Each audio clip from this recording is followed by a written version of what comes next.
when my wife shows up to an appointment, they see her license plate, they see her car, and they go, oh, yeah, I can't tell you how many times they go, oh, you really know what you're doing. Right.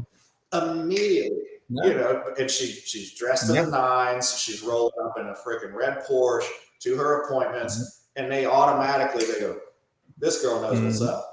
And so there is some degree where in the right industry, but I have a friend that was in window sales and he was selling in New Orleans after Katrina. Right. He was the opposite.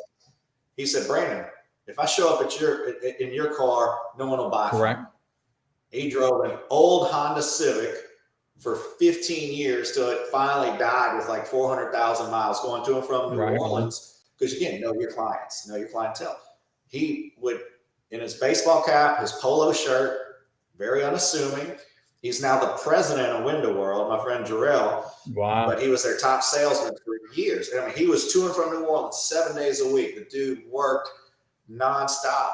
And he had the opposite. Like for his industry, he doesn't need the fancy car. He can't show up because these are people in average to lower income houses buying windows after storm damage. They don't want to see you roll up in a freaking Mercedes or a Bentley because then they're like, well, you're overcharging me. Right. So it is one of those things, like depending on your industry, know your clientele.